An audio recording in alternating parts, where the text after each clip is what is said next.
Le Nissan Kick-Play 2025 a beaucoup de plus. Apple CarPlay intégré pour jouer vos tunes préférées, des fonctions avancées de sécurité, un rendement énergétique remarquable, puis même la petite odeur de char neuf qu'on aime tant. Tout ça en plus pour moins. Le Nissan Kick Play 2025 est le véhicule neuf le plus abordable au Québec. Achetez-le à partir de seulement 22 774 $, incluant un rabais à l'achat comptant de 2 600 $. Profitez de cette offre avantageuse chez votre concessionnaire dès maintenant.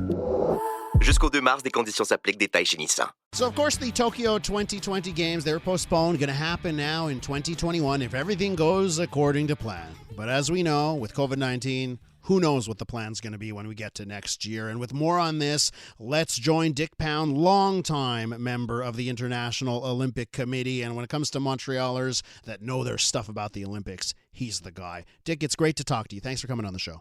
Oh, good morning. Nice to be on. So let's get to, what a difficult situation this must be. And by the way, on this program, we keep talking, whether it's a small festival or a big festival or a community group, COVID-19 has just thrown us all a curveball. And of course, when you're running the largest international sporting competition, this must be a real doozy. What, as it stands right now, as we look ahead for Tokyo 2020, which is taking place next year, and Beijing 2022, what's the latest?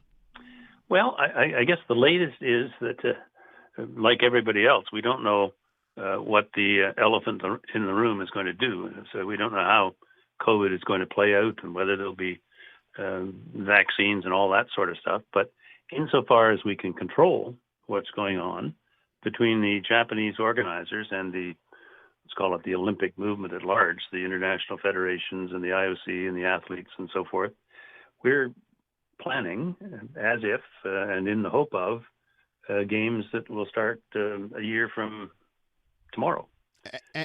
And as we, and if that goes according to plan, a year from tomorrow, we finally get our Tokyo 2020 games.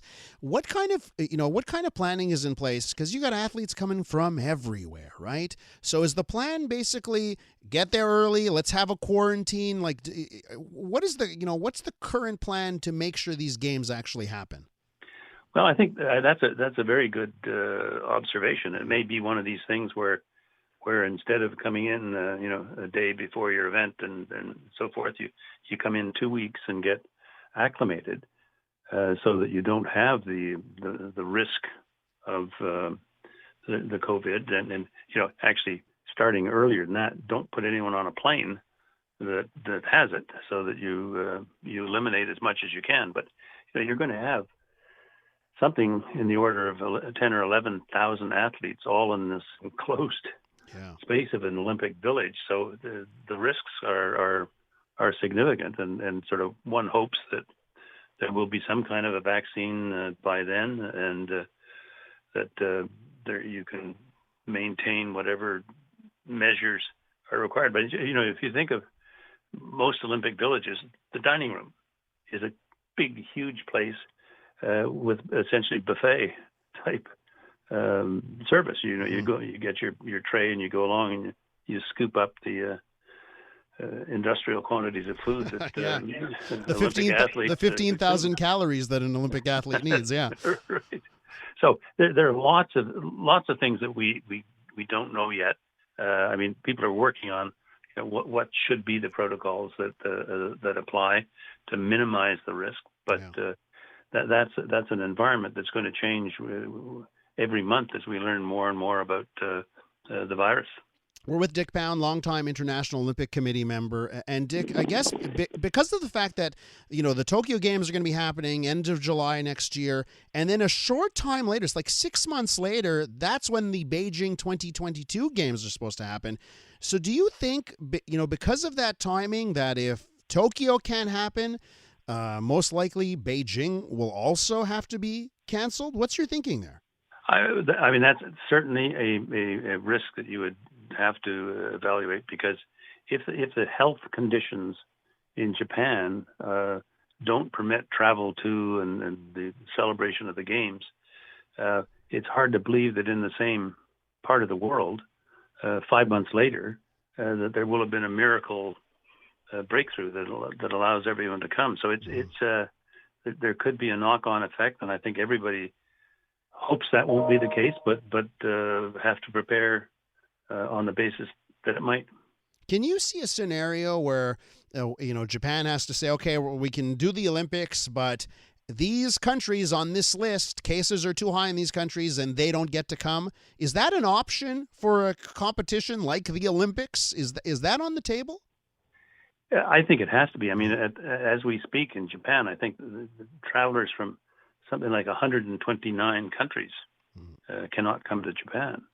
So if you get to the point where you've got, Japan and Korea are the only countries there, can you have an Olympic Games? Personally, I don't think so. I think there has to be at least some kind of a critical mass, a critical international mass for the games to qualify as Olympics. And has there been any discussion that you're aware of, that you've been a part of, about that number? Like, what number is too much of countries that, would have to, how many countries do you really need for it to go on in the spirit of the Olympic Games? No, I don't think anybody's tried to quantify that yet. I think they're waiting to see what the travel restrictions will be, both from the originating country and in Japan, which is the receiving country. Nobody knows what airlines will still be in the air by then.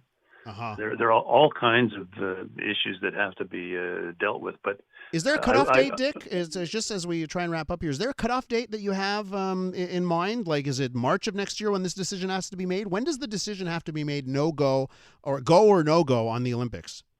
I think certainly not until next year. And if you were really stretching it out and there were, hopes that there might be some light at the end of the tunnel, maybe 2-3 months before the games. But once people start arriving, your sponsors and your employees and all of the volunteers and all the media and so forth, you don't want that to start happening if there's not going to be an event. And I have one last question for you, Dick, and this is a complicated affair as I look to that 2022 Beijing Games. Further complicated. Of course, we've got COVID and all the unknowns about that. But when it comes to China and, think about Canada and our current conflicts with China now on the international scene diplomatically, the issues over Hong Kong and that new security law, many countries are upset about that, spying in Huawei and even what people are calling a genocide of Uyghur Muslims in China. Are you worried that there could also be a boycott component to Beijing in 2022? There could be, and certainly if the U.S. election campaign ratchets up on its anti-China theme, that could exacerbate it. But what we have found over the years, and I think most governments have understood, is that if you boycott the Olympic Games, the only people who suffer are your own athletes. It has no impact on the foreign policy of the host country, and we saw that with the Soviet Union. We saw it again with the retaliatory boycott in 1984. So smart governments understand that that's not the way to try and bring about policy change in a host country government. That's Dick Pound, lawyer, longtime member of the International Olympic Committee. Thank you so much for coming on the show. Always fun. Thanks very much. And I'll give you some developing or breaking news on the sports front regarding baseball. We've just learned now that the Blue Jays are going to play in Pittsburgh, by the way, if you're looking at that story. That's where they're going to play their season this year, in Pittsburgh. Thanks so much, Dick. All right. Bye-bye.